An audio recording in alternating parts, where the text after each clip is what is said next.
Ars Notoria, Episode 3. Memory is Sovereignty. Chapter 1.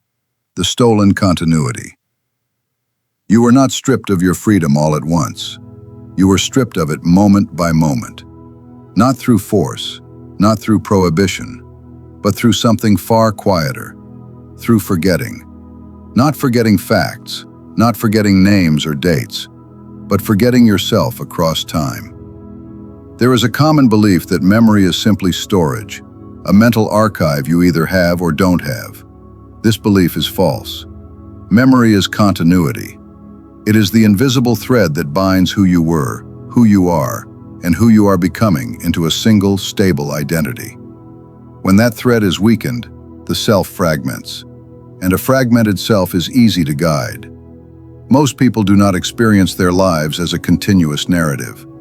They experience them as isolated highlights, a vacation, a breakup, a crisis, a success, disconnected flashes floating in a fog of time.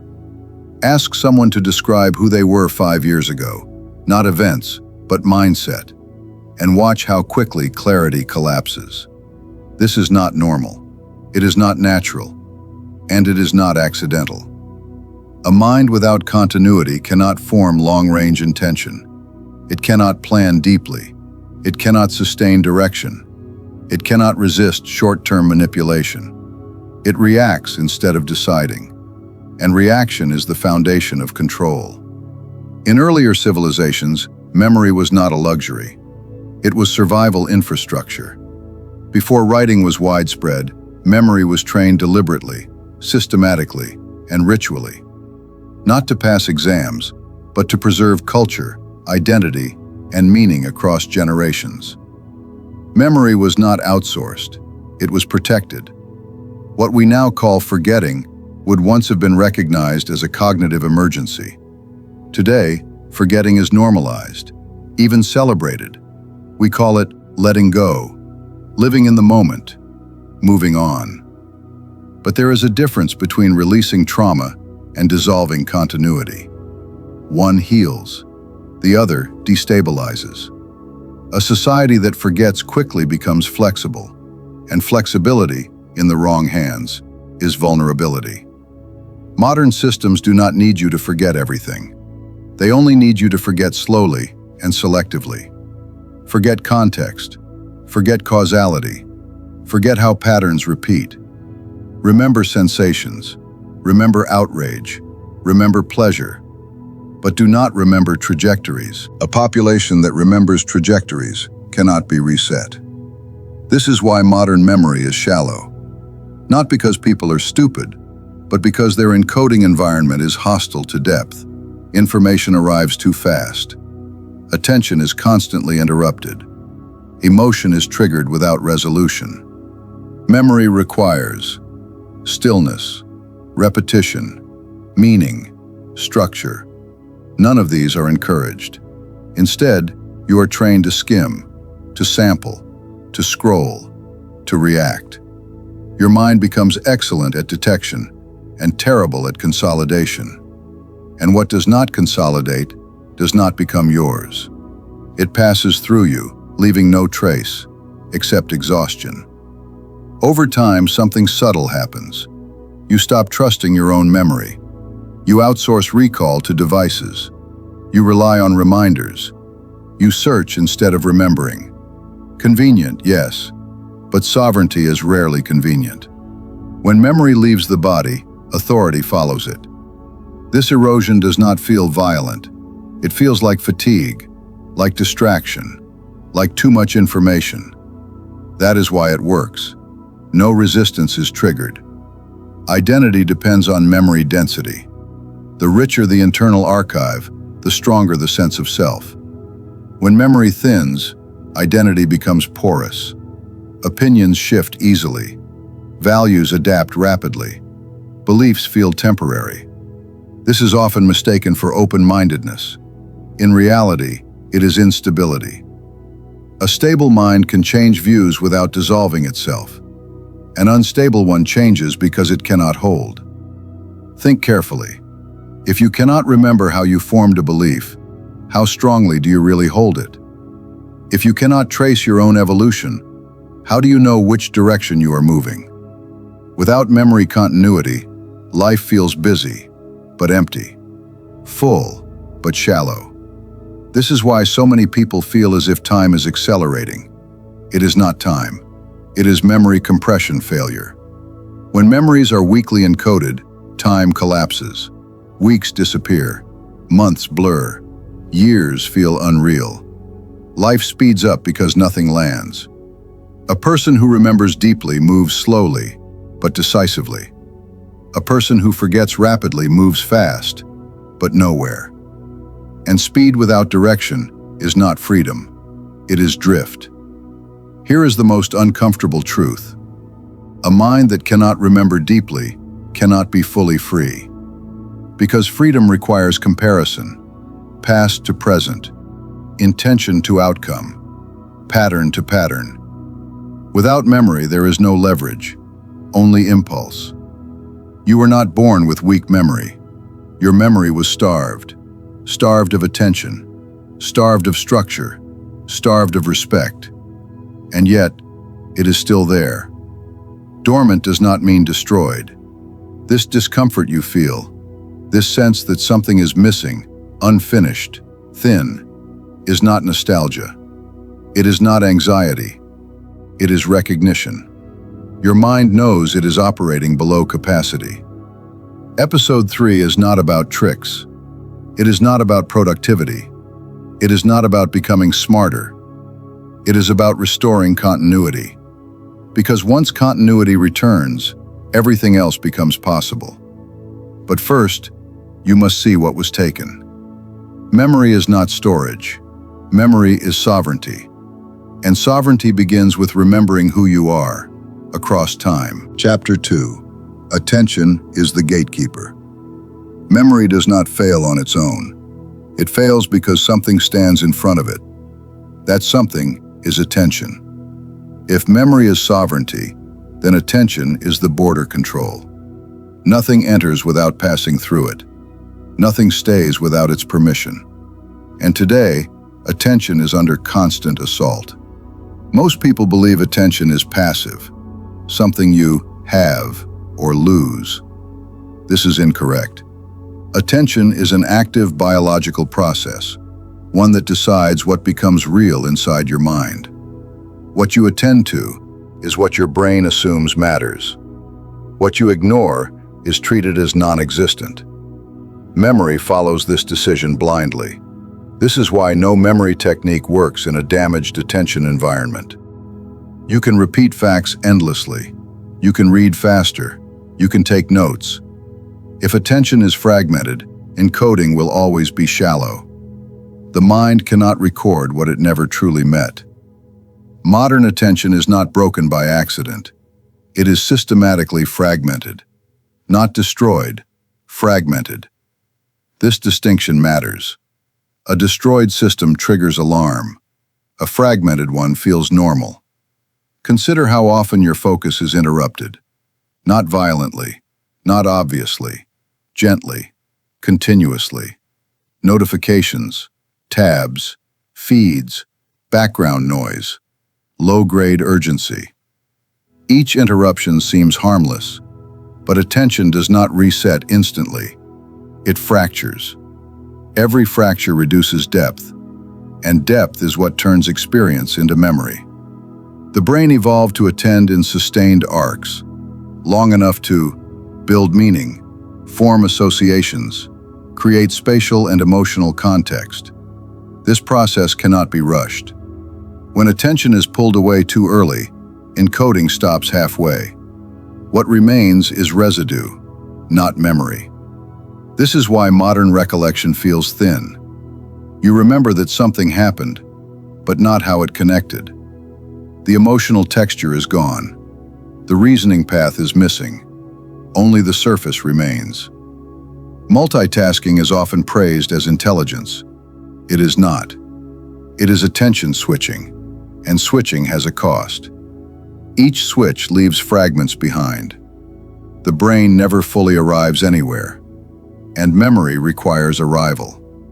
This constant switching trains the mind into a specific mode: fast detection, shallow evaluation, rapid abandonment. Excellent for scanning threats, terrible for building inner structure. Over time, attention becomes restless by default. Silence feels uncomfortable. Stillness feels boring. Depth feels heavy. This is not a personality trait. It is conditioning. Notice what happens when there is nothing to stimulate you. No screen, no input, no novelty. Most people feel a subtle anxiety, not because something is wrong, but because attention has lost its anchor. A sovereign mind can rest without stimulus. A dependent one cannot. This is why attention is always targeted before memory. Control the gatekeeper, and the archive reorganizes itself accordingly. There is another layer to this. Attention is not just about focus. It is about priority. What deserves mental resources? What is worthy of depth? Modern systems train attention to prioritize. Urgency over importance. Emotion over structure. Novelty over relevance. This skews memory formation from the start.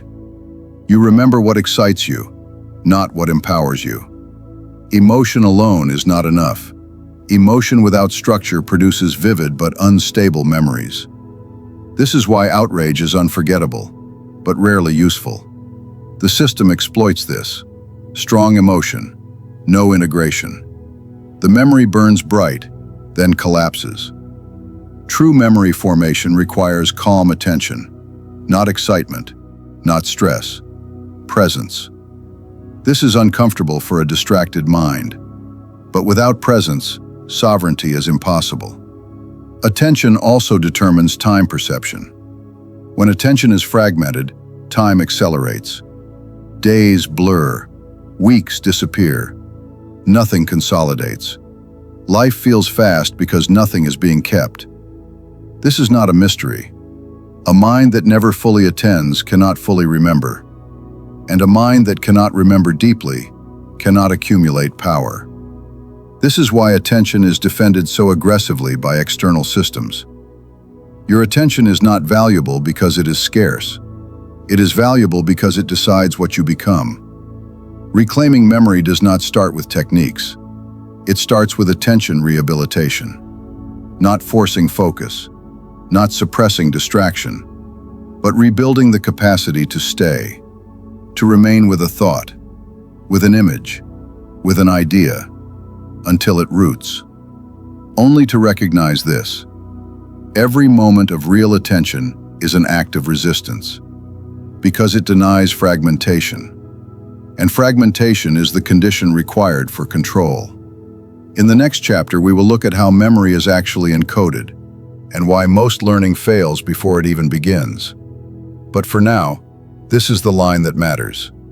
Attention decides what is allowed to exist inside you. And whoever controls attention controls the future version of you. Chapter 3. How memory is actually encoded. Memory is not storage. Memory is not a container that fills itself. Nothing is saved by default. Every memory is constructed through a biological decision. Is this worth building around? If the mind does not detect structure, relevance, or continuity, it does not encode deeply. It records only an outline, enough to recognize, not enough to retrieve. This is why most learning feels familiar but unusable. Encoding is a process, not a moment. Memory encoding does not happen instantly. It unfolds across time. The brain must remain with an experience long enough to map its internal logic, locate emotional significance, anchor it spatially and conceptually. When attention is cut short, encoding stops halfway. What remains is residue, not memory. Depth is the determining variable. The brain does not remember more information. It remembers deeper information. Depth is created by sustained attention, internal narration, relational linking. Without depth, repetition is useless. You can revisit something 100 times. If each visit is shallow, nothing accumulates. The role of context. Memory cannot form in isolation. Every durable memory is embedded inside context. Where you were, what you felt, what it related to. Modern learning strips context to maximize speed. This produces efficiency, not retention. Information without context cannot anchor. Association is the skeleton. Facts alone collapse. Associations hold them upright. The brain encodes by asking, "What does this connect to?" If nothing answers, the memory remains weak. This is why isolated facts decay faster than stories, images, or structures. Emotion is a catalyst, not a foundation.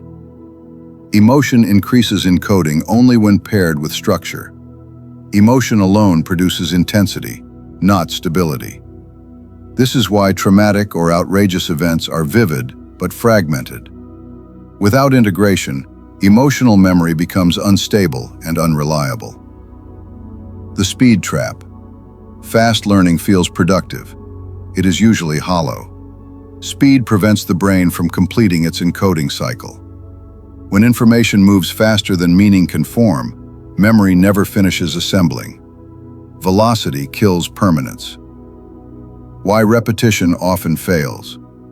Repetition without reconstruction is mechanical. The brain does not strengthen what it does not understand. True repetition re-enters the material from new angles, new contexts, new associations, new internal explanations. Without variation, repetition reinforces only familiarity. Arrival is required. Memory requires arrival. The mind must fully land on something. If attention is already moving toward the next stimulus, encoding aborts. Most modern minds never arrive anywhere. They pass through everything. Encoding requires silence. Silence is not empty, it is functional. Encoding continues after exposure, in the absence of new input. When silence is removed, consolidation collapses. This is why constant stimulation destroys learning. Memory is an architectural act.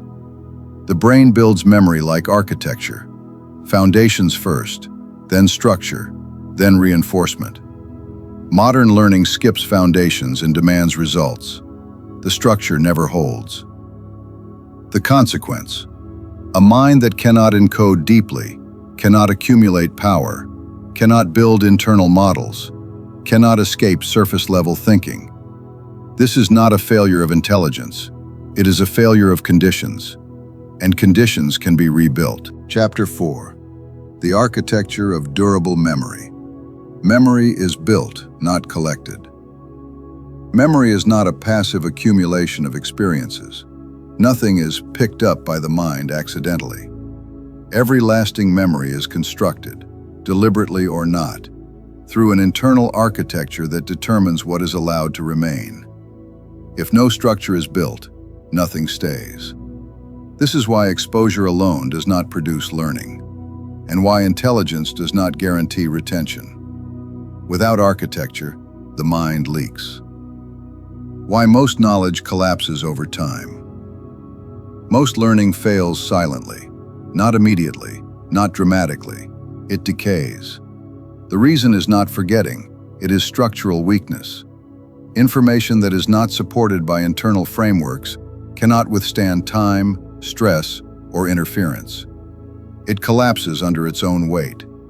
What remains is familiarity, not access. The brain thinks in structures. The brain does not store facts as lists. It organizes reality spatially, relationally, hierarchically. This is why humans remember. Places better than pages, stories better than summaries, images better than abstractions. Memory follows structure, not content. Content without structure is noise. Spatial encoding is not optional. Space is not a trick. It is the brain's native language. Long before writing, humans remembered through landscapes, routes, shelters, territories. When information is placed inside an internal space, retrieval becomes automatic.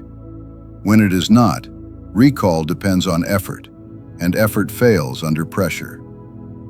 Association is load-bearing. Associations are not decorations. They are load-bearing beams. A memory connected to nothing carries its full weight alone. A memory connected to multiple anchors distributes stress. This is why isolated facts fracture under complexity, and why integrated knowledge compounds. Sequence creates stability. The brain remembers sequences more reliably than static points. Order matters. When information is arranged as before, during, after, it gains temporal coherence. Without sequence, memory floats. With sequence, it locks. This is why narratives outlast data. Emotion must be placed, not indulged. Emotion strengthens memory only when it is positioned correctly. Emotion without placement overwhelms structure. Emotion without containment destabilizes recall. When emotion is anchored inside a framework, it becomes fuel. When it is not, it becomes noise. The system prefers the second. Compression without loss. Durable memory compresses without erasing meaning. This is not simplification. It is abstraction with integrity. The brain prefers compact structures it can expand later. When learning is bloated, recall becomes slow. When it is compressed correctly, recall becomes immediate. Retrieval strengthens architecture. Memory is reinforced not by storage, but by retrieval. Each successful retrieval strengthens pathways, clarifies structure, removes ambiguity. But retrieval only works when architecture exists. You cannot retrieve what was never built. Why modern learning environments fail. Modern systems prioritize speed, volume, exposure. They neglect placement, structure, consolidation. This creates learners who know of many things, but command almost nothing. The failure is environmental, not personal. Memory as internal territory. A well-built memory system creates internal territory. Not just recall, but orientation. You know where things belong. You know how ideas relate. You know how to move between them. This is the foundation of strategic thinking. Without territory, the mind remains reactive. Architecture precedes technique. Techniques do not create memory. They amplify existing structure. Without architecture, techniques decorate emptiness. This is the mistake most systems make, and why their results are unstable. Before we train memory, we must build the place where memory lives. In the next chapter, we will move from architecture to control, how to deliberately design internal memory structures that cannot be fragmented by speed, noise, or interference. This is where memory stops being academic and starts becoming leverage. Chapter 5. Memory is a living system. Memory is not static. Memory is not an object. It does not sit still. It does not wait patiently. It moves, adapts, reinforces, and decays. Every memory is alive, or it disappears. This is why memory cannot be treated like storage. Living systems demand maintenance. Why recall changes the memory. Each time you remember something, you alter it. Not because memory is weak, but because it is plastic. Recall is not retrieval. It is reconstruction. The mind rebuilds the memory every time it is accessed, integrating the present state with the past imprint. This is power, if controlled. Corruption, if neglected. Memory competes for resources. The brain does not allocate resources evenly.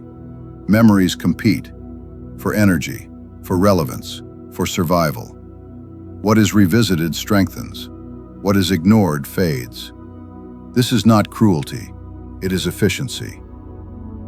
Attention feeds memory. Memory grows where attention returns, not where information enters, but where attention comes back. This is why repetition without attention fails, and why obsession can outperform discipline. Memory follows nourishment. Emotional weight is selective. Emotion does not strengthen everything. It strengthens what the mind believes matters. Fear, desire, shame, pride. These are filters, not guarantees.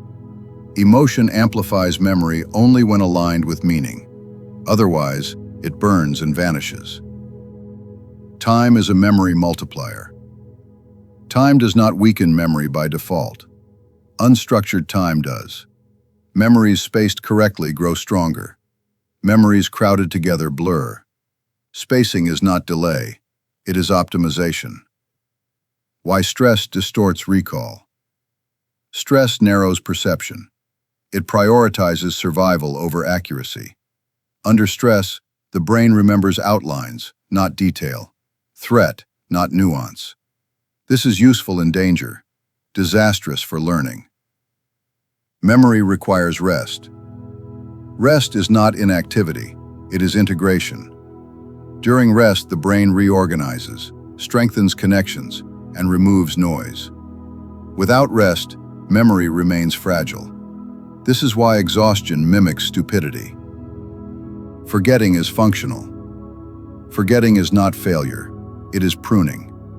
The brain removes what it deems non-essential to protect what remains. The problem is not forgetting, it is forgetting the wrong things. Memory can be trained to obey. Memory is not random. It responds to signals, consistency, relevance, reactivation, meaning. When these are controlled, memory becomes predictable. This is where sovereignty begins. The cost of neglect. A neglected memory system becomes chaotic. Recall weakens. Associations fragment. Confidence erodes. The individual feels incapable when the system is simply unmanaged. Memory as an ally. When treated as a living system, memory stops resisting. It cooperates. It strengthens what you choose. It releases what you no longer need. This is not enhancement. It is alignment. In the next chapter, we will move from living memory to direct control. How to deliberately shape recall, stability, and internal order. This is where memory becomes a weapon or a shield. Chapter 6. The discipline of deliberate recall. Recall is not a reflex. Most people believe memory comes back on its own. It does not. What they experience as recall is usually coincidence, a stimulus accidentally brushing against the right internal condition. True recall is not reflexive, it is invoked. The difference matters because anything that depends on chance cannot be relied upon under pressure. A sovereign mind does not wait for memory, it summons it. Why memory feels unreliable. Memory feels unreliable not because it is weak, but because it is poorly addressed. Imagine calling a person without knowing their name, location, or language, and then concluding they are unreachable. Most memory failure is miscommunication. The mind is precise. The signals sent to it are not. The brain responds to specificity.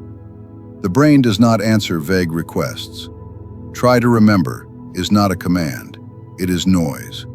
The brain responds to specific entry points, a sensory fragment, a bodily state, a rhythm of thought, a directional question. Precision reduces search space.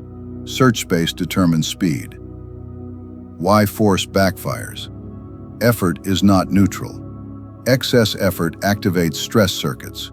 Stress narrows cognition.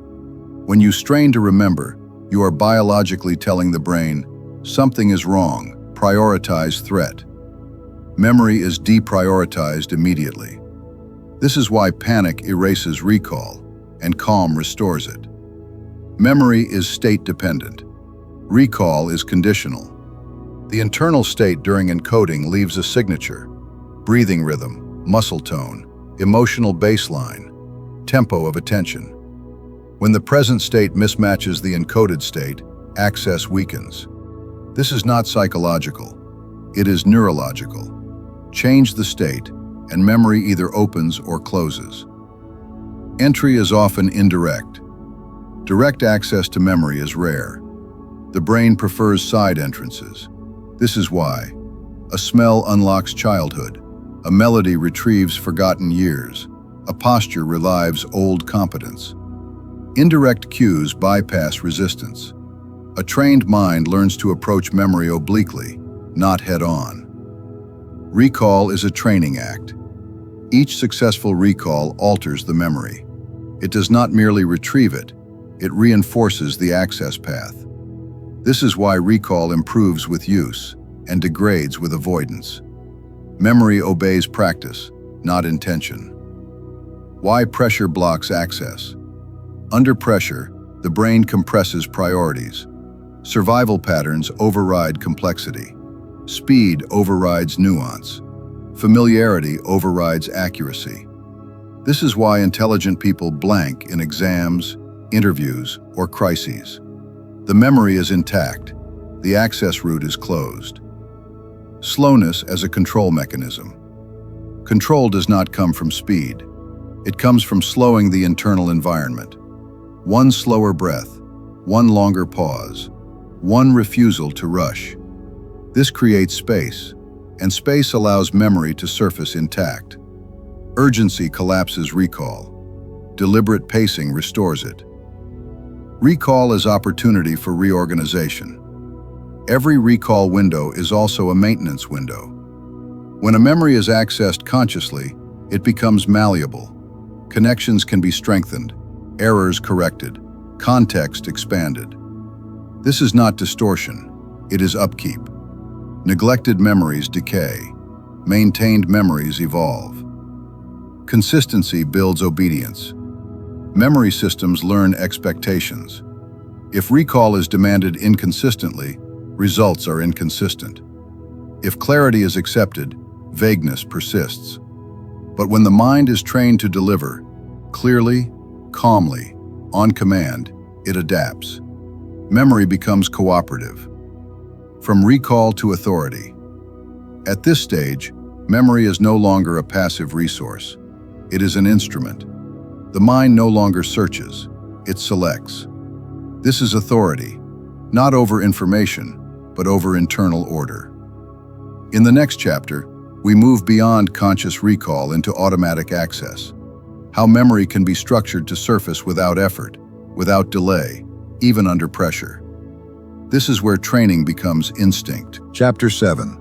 When memory becomes instinct, beyond effort. At a certain point, recall should stop feeling like an action. If memory still requires deliberate effort, the system is not yet complete. The highest form of memory does not announce itself. It appears before the question finishes forming. This is not talent, it is conditioning. The brain prefers automation.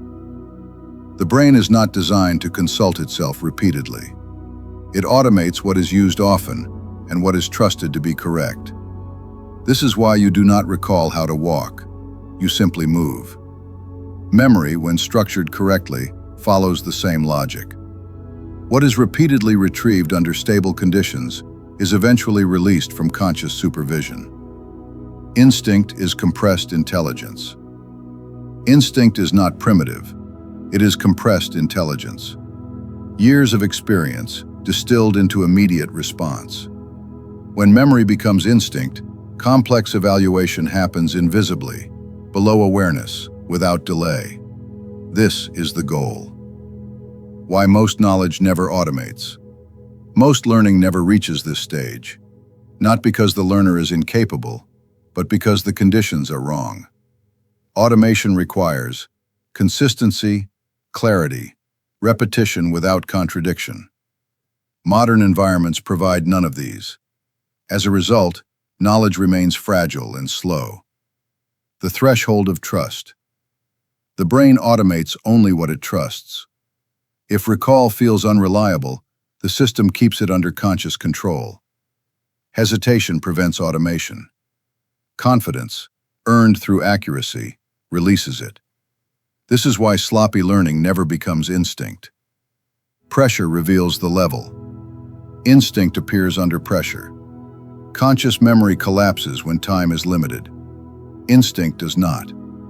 This is why true mastery is visible only when conditions are hostile.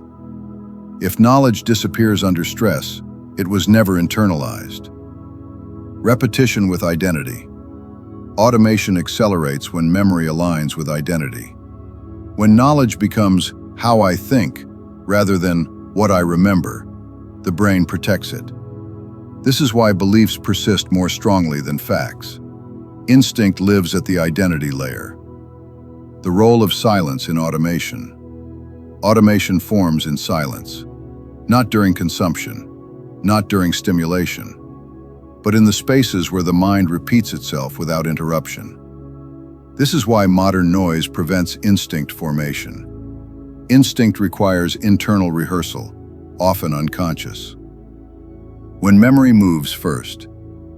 At full automation, memory precedes intention. The body reacts, the words surface, the decision appears. Only afterward does conscious thought catch up. This is not loss of control, it is delegation. The danger of misaligned instincts. Not all instincts are beneficial. Automated memory that was trained under chaos produces reactive behavior. This is how trauma hardens into reflex. Instinct amplifies whatever it was fed. This is why control matters before automation is allowed. Designing what becomes automatic. Automatic memory is not accidental. It can be designed. By choosing what is repeated, how it is retrieved, under what emotional tone, in what internal state. The brain follows design. Left unattended, it follows environment. From sovereignty to self-trust. When memory becomes instinct, self-trust emerges naturally. You no longer check yourself constantly. You move. This is not recklessness. It is internal alignment. A mind that trusts its memory acts decisively, thinks clearly, and does not fragment under pressure. In the next chapter, we will examine failure points, how automatic systems break, how instincts become corrupted, and how to prevent internal sabotage. This is where discipline protects sovereignty. Chapter 8. When instinct turns against you, automation is neutral. Automation is not good. Automation is not bad. Automation is obedient. Once memory becomes instinct, it stops asking whether it should act. It executes. This is where power enters and where danger begins. An automated system will amplify whatever shaped it, without hesitation, without moral filtering, without correction. Why corruption is invisible. Instinct does not announce decay. It feels natural. This is why corrupted instincts are rarely questioned. They feel like you. A reflex trained under distortion does not feel distorted. It feels familiar. The more automatic a response becomes, the harder it is to recognize as learned rather than inherent. The brain protects what is fast. The brain prioritizes speed over accuracy. A fast response feels safe. A slow evaluation feels risky. This bias is ancient. When an instinct is fast enough, the brain stops auditing it. Speed becomes credibility. This is how errors lock themselves into identity. Trauma as a training environment. Trauma is not remembered like information. It is encoded as procedure. What to expect, what to avoid, how to react without thinking. When trauma is repeated or unresolved, the brain automates defensive memory. The instinct is not to remember the event, but to preempt it. This is how fear becomes reflex. The false sense of safety. Corrupted instincts often feel protective. They prevent discomfort. They avoid uncertainty. They minimize exposure. But protection without accuracy becomes limitation. What once preserved survival begins to restrict growth. The system continues to obey, even when the environment has changed. When instinct replaces judgment. At full automation, instinct can override conscious thought. This is efficient until it is wrong. When instinct fires before context is evaluated, judgment arrives too late. The mind explains the action afterward, creating justification instead of correction. This is how rational people behave irrationally without noticing. Emotional conditioning as hijack. Emotion is the most efficient training signal. Fear sharpens reflexes. Desire accelerates repetition. Shame enforces compliance. When emotions are used repeatedly in learning, they fuse with instinct. The response becomes emotional before it becomes logical. This is how manipulation survives intelligence. Identity hardening. Once an instinct is repeated enough, it merges with identity. It's just how I am. I've always reacted this way. That's my personality. This is not personality. It is automation mistaken for self. The more an instinct integrates with identity, the harder it becomes to question without psychological resistance. Why awareness alone fails. Awareness does not dissolve corrupted instincts. Understanding is too slow. By the time awareness engages, the instinct has already executed. This is why insight without retraining changes nothing. The system does not respond to explanation, only to replacement. The cost of unexamined automation. Unchecked instincts compound. They shape decisions, relationships, risk tolerance, self-image.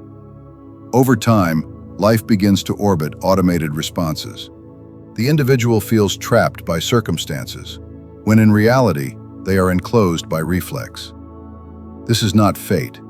It is unmaintained internal systems. The necessity of interruptibility. A sovereign mind remains interruptible, not constantly, but intentionally. An instinct that cannot be paused cannot be trusted.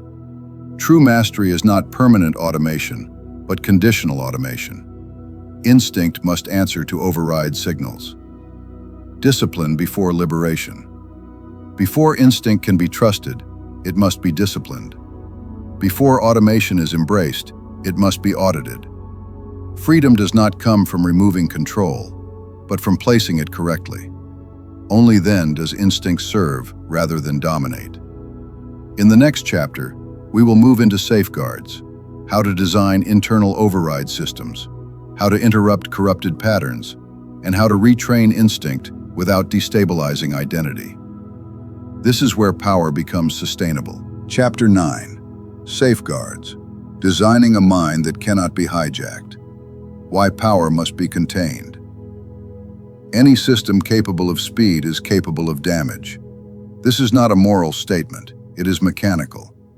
Memory that retrieves instantly, instinct that executes without delay, attention that locks automatically.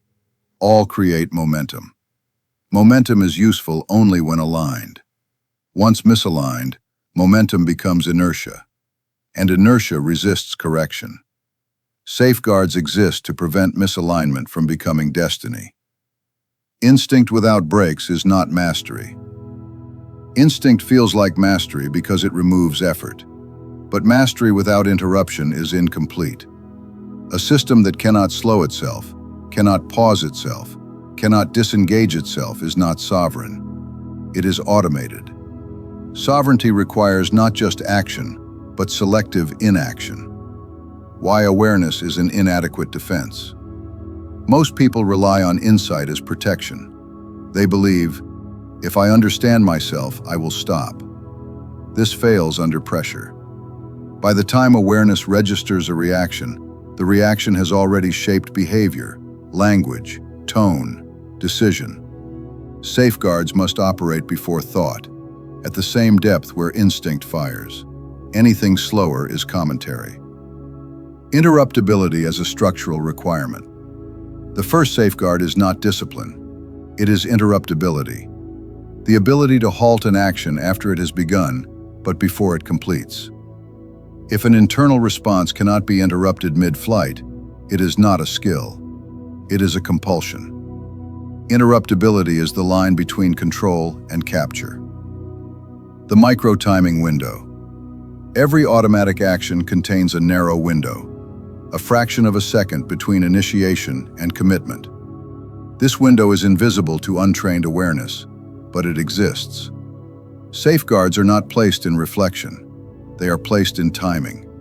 Miss the window, and the system executes fully. This is why training matters more than explanation. Override signals must be pre-installed. In moments of speed, the brain does not invent solutions. It selects from what already exists. Override signals must therefore be simple, pre-installed, physiologically recognizable. They cannot require thought. They must trigger automatically. This is why bodily signals outperform cognitive ones under stress. Emotional amplitude control. Emotion accelerates automation. High emotional charge compresses time, reduces nuance, and collapses choice. Safeguards do not remove emotion. They reduce amplitude. Lower amplitude restores temporal width. Temporal width restores control. Calm is not temperament. It is infrastructure. Why deletion creates instability. Faulty instincts cannot be deleted safely. Removal creates vacuum. Vacuum invites uncontrolled substitution. The brain tolerates redirection. It resists absence. Safeguards ensure that corrupted patterns are replaced gradually, without fragmenting identity or confidence. Correction must preserve continuity. The necessity of rehearsal. A safeguard that has never been rehearsed does not exist. Under stress, the nervous system defaults to the most familiar pathway, not the most reasonable one. Override behaviors must be trained under calm conditions so they are accessible under threat. Preparation is not paranoia, it is system hygiene. External capture is subtle. Most minds are not captured violently. They are captured gradually, through repetition, social reinforcement, dopamine conditioning, fear narratives. Safeguards act as internal border control, filtering what is allowed to shape instinct. Without them, external systems write internal reflexes by default. Conditional automation is the goal. The objective is not to remove automation. It is to condition it. Automation must be context-sensitive, interruptible, reversible. Instinct engages when appropriate and disengages when conditions change. This flexibility is strength. Rigid systems shatter. Adaptive systems endure. Stability as the final defense layer. A stable internal system is difficult to hijack. It does not chase urgency. It does not amplify noise. It does not overreact. Stability does not mean slowness. It means controlled momentum. Safeguards protect this stability, so power remains usable over time. Transition forward, not an ending. In the next chapter, we will not introduce new components. We will integrate everything: attention, encoding, memory, recall, instinct, safeguards. Chapter 10 is where the system closes, not with inspiration, but with coherence. Chapter 10. The closed system. Integration is not addition. Integration does not mean adding one more layer. It means removing friction between layers that already exist. Attention, memory, recall, instinct, safeguards. These were never separate systems. They only appeared separate because they were trained at different times, under different conditions, by different forces. Integration is the moment they begin to operate as a single organism. What a fragmented mind feels like. Before integration, the mind feels busy. Thoughts compete. Reactions interrupt each other. Attention is pulled in multiple directions. Memory feels unreliable. Instinct feels unsafe. The individual compensates with effort, trying harder, monitoring constantly, second-guessing decisions. This is not lack of intelligence. It is lack of coherence. Attention as the first lock. In an integrated system, attention stabilizes first. Not rigidly, not obsessively, but deliberately. Attention no longer jumps reflexively. It selects. What enters the system is filtered early, before it reaches emotion, before it reaches memory, before it becomes instinct. This single change reduces internal noise dramatically. Memory stops competing. When attention stabilizes, memory stops fighting for relevance. Encoding deepens naturally. Recall becomes more reliable. Associations strengthen without force. The mind no longer feels crowded. Information does not pile up. It settles. Memory becomes organized by meaning, not urgency. Recall aligns with intention. In a closed system, recall no longer surprises you. It arrives when needed. It withdraws when not. The mind does not scramble. It does not search blindly. Recall responds to intention because intention is now clear. This is the end of mental friction. Instinct becomes predictable. Once recall stabilizes, instinct stops acting independently. Automatic responses align with values, priorities, and context. You no longer wonder, why did I react like that? Reaction makes sense, even when it is fast. This is not suppression of instinct. It is calibration. Safeguards operate quietly. In an integrated system, safeguards are rarely noticed. They do not create hesitation. They do not create anxiety. They operate silently, preventing misfires before they escalate. The mind feels calm, not because nothing is happening, but because nothing is spiraling. Time perception changes. As integration deepens, time slows subjectively, not because the world moves slower, but because fewer processes are competing. Moments feel wider, decisions feel cleaner. Memory consolidates more completely. Life feels less rushed because less is being wasted internally. Effort is replaced by alignment. Effort decreases, not because discipline disappears, but because resistance disappears. The mind no longer argues with itself. Energy previously spent on correction becomes available for execution.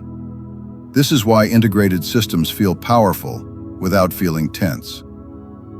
External influence weakens. A closed system is difficult to hijack. External stimuli still exist, but they do not rewrite internal behavior automatically. Trends pass. Fear spikes fade. Urgency loses its grip. The individual does not need constant defense because boundaries are built into the system itself. Identity stabilizes. Identity stops being reactive. It is no longer rebuilt based on recent emotion, social feedback, or transient success. The person feels consistent across contexts. This consistency is not rigidity. It is coherence. Others experience it as presence. What sovereignty actually is. Sovereignty is not dominance. It is not intensity. It is not constant control. Sovereignty is internal agreement. Attention admits what matters. Memory keeps what is useful. Recall delivers on command. Instinct acts appropriately. Safeguards prevent corruption. Nothing fights. Nothing leaks. The system holds. This episode was not about becoming smarter. It was about becoming uncapturable. When internal systems integrate, external systems lose leverage. Not because you resist them, but because there is nothing loose to grab. This is the closed system. If this resonated, you already know why. Leave a comment. Not for me, but to mark your presence. Subscribe if you're still here by choice. Episode 4 will move from defense to construction. Be ready. May the galactic mind force be with you.